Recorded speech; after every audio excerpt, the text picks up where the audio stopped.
Jomo Kenyatta, 1893–1978, was an African political leader, first president of Kenya, 1964–78. A Kikuyu, he was one of the earliest and best-known African nationalist leaders.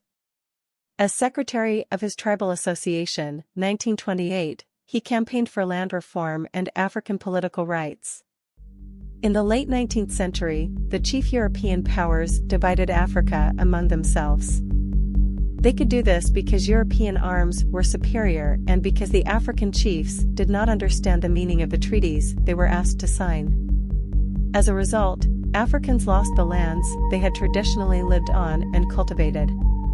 Their attitude toward European expansion is made clear in the following fable, which reflects the attitude of the Kikuyu people of Kenya toward European laws and commissions. The Gentleman of the Jungle. Once upon a time an elephant made a friendship with a man.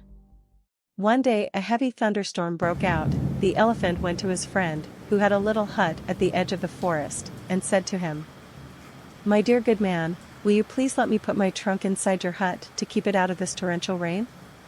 The man, seeing what situation his friend was in, replied, "My dear good elephant, my hut is very small, but there is room for your trunk and myself. Please put your trunk in gently." The elephant thanked his friend, saying, "You have done me a good deed, and one day I shall return your kindness." But what followed? As soon as the elephant put his trunk inside the hut, slowly he pushed his head inside, and finally flung the man out in the rain, and then lay down comfortably inside his friend's hut, saying, "My dear good friend, your skin is harder than mine, and as there is not enough room for both of us, you can afford to remain in the rain while I am protecting my delicate skin from the hailstorm." The man, seeing what his friend had done to him, started to grumble. The animals in the nearby forest heard the noise and came to see what the matter was.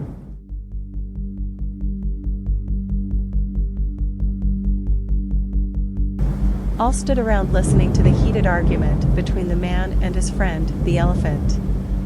In this turmoil, the lion came along roaring and said in a loud voice, "Don't you all know that I am the king of the jungle? How dare anyone disturb the peace of my kingdom?" On hearing this, the elephant, who was one of the high ministers in the jungle kingdom, replied in a soothing voice, and said, "My lord, there is no disturbance of the peace in your kingdom. I have only been having a little discussion with my friend here as to the possession of this little hut which your lordship sees me occupying."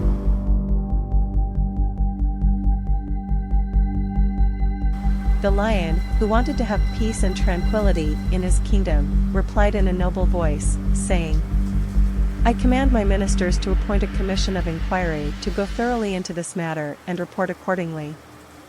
He then turned to the man and said, "You have done well by establishing friendship with my people, especially with the elephant who is one of my honorable ministers of state. Do not grumble any more, your hut is not lost to you. Wait until the sitting of my imperial commission, and there you will be given plenty of opportunity to state your case. I am sure that you will be pleased with the findings of the commission." The man was very pleased by these sweet words from the king of the jungle, and innocently waited for his opportunity, in the belief that naturally the hut would be returned to him. The elephant, obeying the command of his master, got busy with other ministers to appoint the commission of inquiry. The following elders of the jungle were appointed to sit in the commission. 1. Mr. Rhinoceros. 2. Mr. Buffalo. 3. Mr. Alligator. 4. The retired Honorable Mr. Fox to act as chairman, and 5. Mr. Leopard to act as secretary to the commission. On seeing the personnel, the man protested and asked if it was not necessary to include in this commission a member from his side. But he was told that it was impossible, since no one from his side was well enough educated to understand the intricacy of jungle law. Further, that there was nothing to fear, for the members of the commission were all men of repute for their impartiality and justice, and as they were gentlemen chosen by God to look after the interest of race less adequately endowed with teeth and claws, he might rest assured that they would investigate the matter with the greatest care and report impartially. The commission sat to take the evidence. the Right Honorable Mr. Elephant was first called.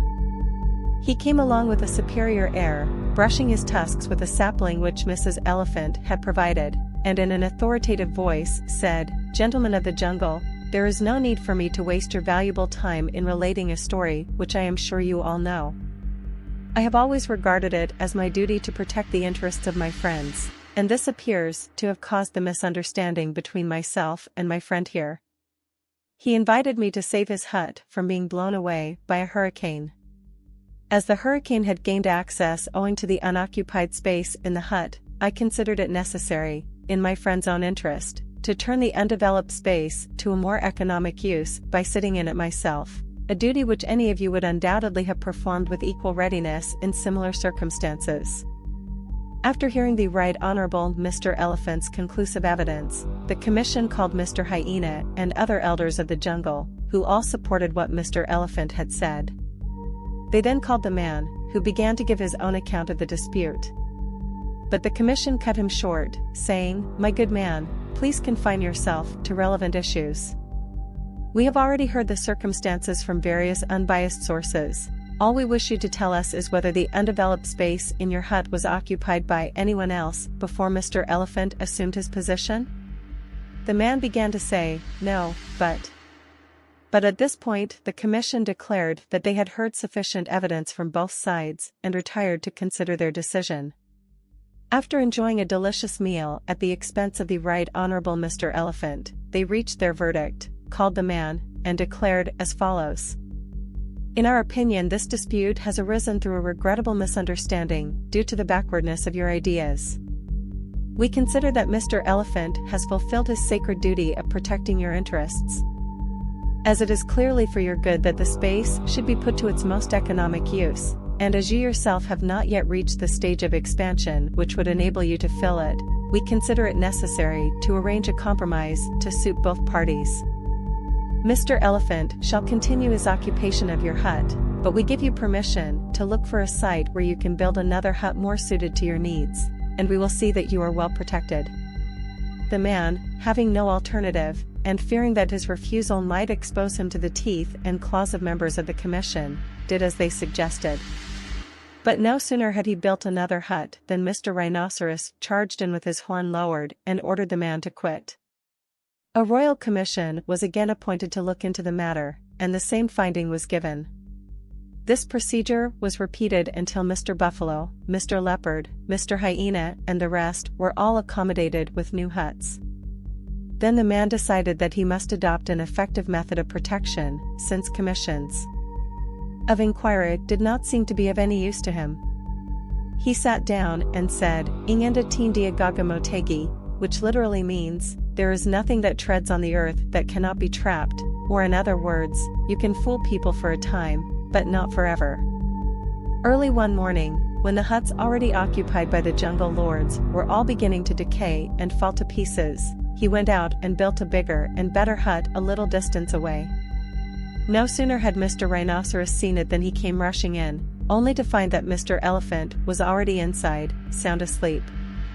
Mr. Leopard next came in at the window, Mr. Lion, Mr. Fox, and Mr. Buffalo entered the doors, while Mr. Hyena held for a place in the shade and Mr. Alligator basked on the roof.